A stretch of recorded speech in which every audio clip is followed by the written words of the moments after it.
So today we're back on our Miata restoration project. Now we've washed the whole entire car with the foam cannon and the V7 wash. We've also detailed the entire engine bay. But now we're going to move on to the paint restoration and restoring back that shine. Now yesterday we decontaminated the whole surface by removing any overspray, any rail dust, any contamination and brake dust off the vehicle because it's been sitting for 6 years. So over that time it's gotten a lot of industrial fallout all over the paint and all over the glass. So now that we got that off, we're going to go ahead and restore the paintwork. Now earlier today, I already went and restored the other half of the trunk to see if the products we're going to use and the technique we're going to use is going to get the results that we want to achieve. And on the passenger side of the trunk, the results were simply perfect. We're able to restore the color back to original condition by removing all the water spots and all the swirl marks and all the scratches. Now this paint is completely destroyed. It sat outside for a long time without a cover and it's got swirl marks, got scratches, but the main problem is water spots and contamination.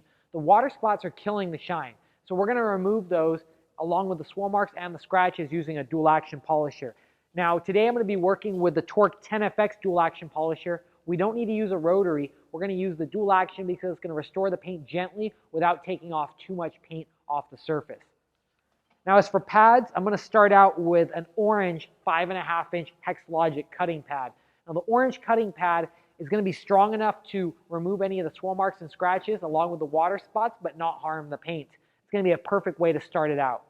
Now we have the entire V line of polishes here, but I'm going to use the V36 optical grade cutting polish first.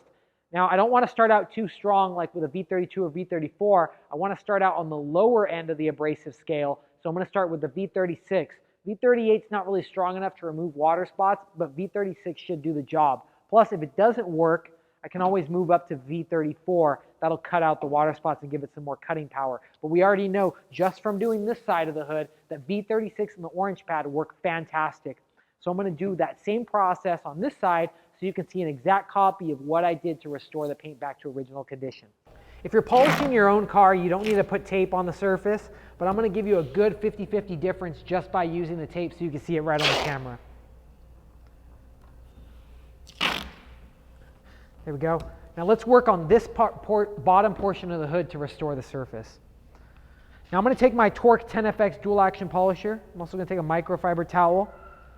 I'm going to set it down so we can show you how many dots we put on the pad. So I'm going to first take my pad and I'm going to center it on the backing plate. It's hook and loop so it should stick right on.